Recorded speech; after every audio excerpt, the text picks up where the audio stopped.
The first thing that you see when you enter Big Basin is you come into this cathedral-like entranceway. You've got these soaring trees. It's cool, it's dark, it's lush, and it feels like you're going back in time.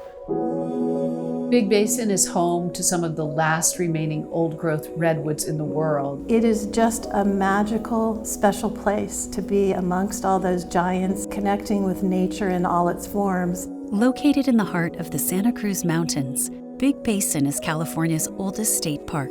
Established in 1902, the park served as the catalyst for the redwood preservation movement after a group of concerned citizens fought to protect the forest from lumberyards.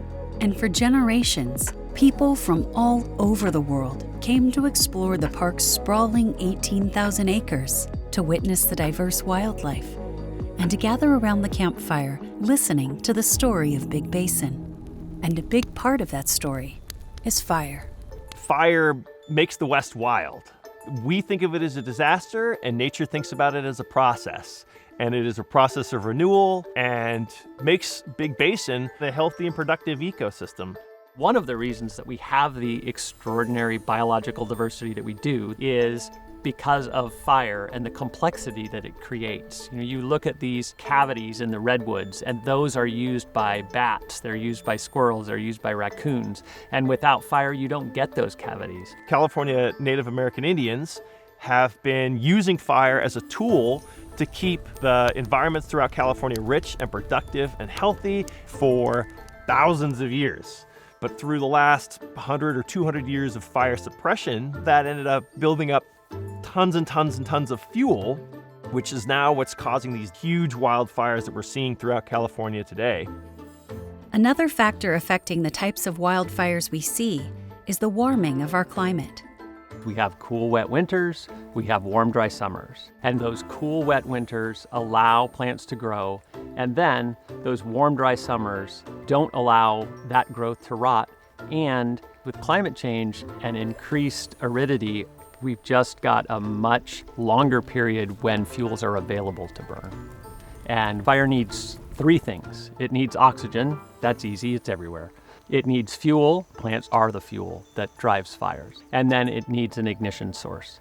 In the summer of 2020, following days of record-breaking heat, the ignition source came in the form of lightning. I was awoken in my bed up in Sky Meadow here at Big Basin by the sound of thunder.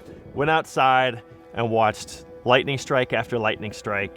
On the night of August 16th, the sky was lit up as thousands of lightning bolts struck the Santa Cruz Mountains. That's atypical for the Santa Cruz Mountains. We don't get lightning here. So the lightning was a red flag for me. I was like, oh yeah, we're gonna be busy.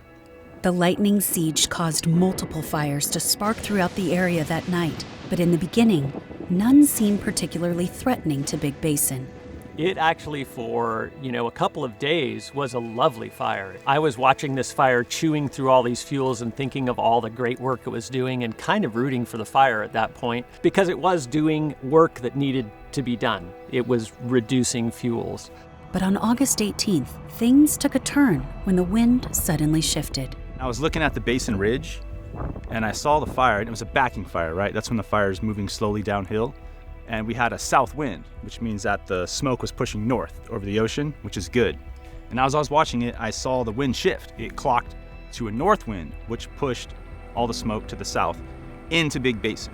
So now you had the slope and the weather both aligned, and what drives fire is fuel, topography, and weather. So all of those things came together to cause the really extreme fire behavior that we saw that day that nobody wants to see.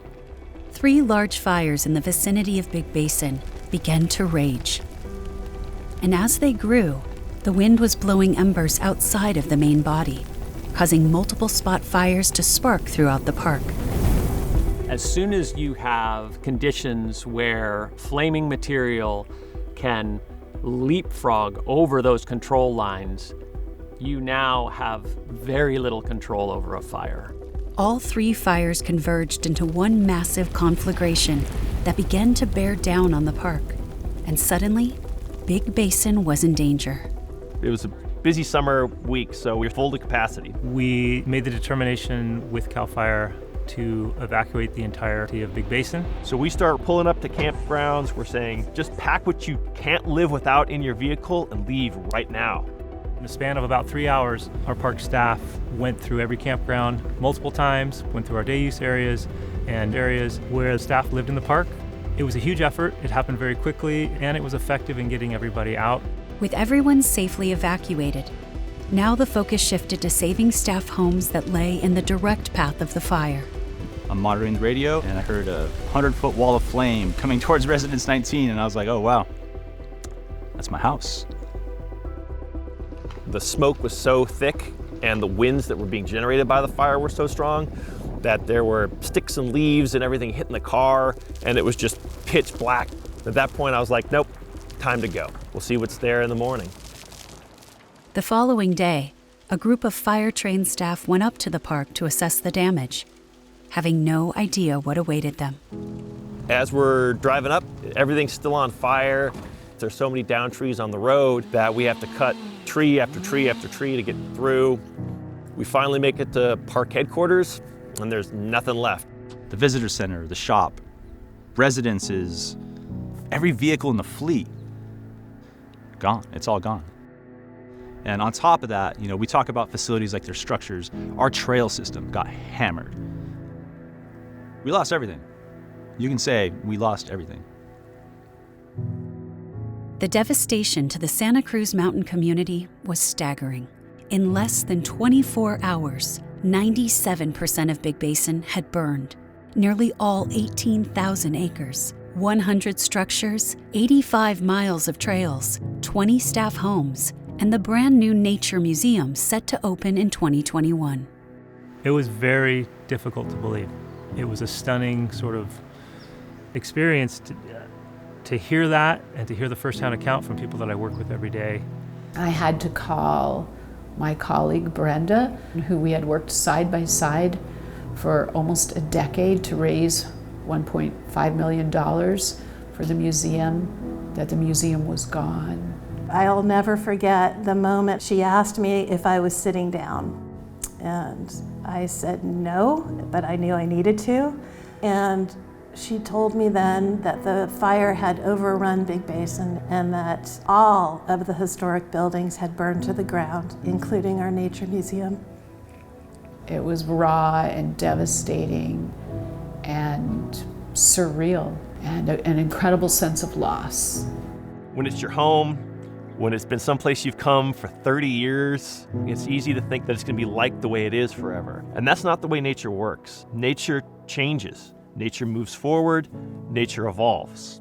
And that's exactly what nature did in the wake of the fire.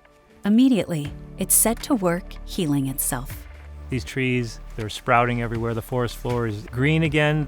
There's more sunlight that can now allow more plants to grow. All of these understory things that we never even saw flower are just going off. They're just so happy, like this is their time. And you see that too with the birds and all of the wildlife. So somebody asked me when the forest would be back or what it would be like, and I just said it's going to be different, but it's always been different. Big Basin will not be the same. But you know what? Even without the fire, it's not the same. Landscape changes over time. The forest will recover, but it's up to us to reimagine and reestablish a park that could be a model for the future. Which is why California State Parks created the Reimagining Big Basin Project, an effort aimed at engaging all of our voices to rethink the future of the park.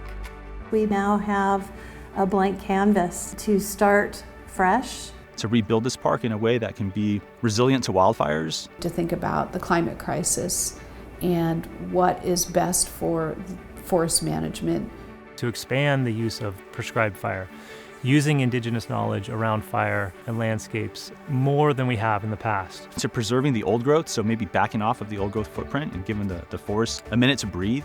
To think about technology, the way people interface more and more with exhibits. And then also, ensuring equitable access to this park.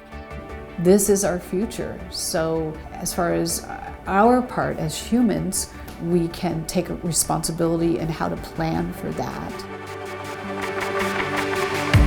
These forests have been here for over 1,000 years. Our experience in the forest recovery is on a much shorter time span. It's a human time span. And so I challenge people to really think about the forest and its recovery on the time span of the trees. Redwoods are able to grow tall because their roots join together with the trees who are surrounding them. And I think about that as a metaphor for us bringing our strengths and our memories and our hopes for what this park will look like together. And this fire will just be another chapter in the historic and epic story of Big Basin Redwood State Park.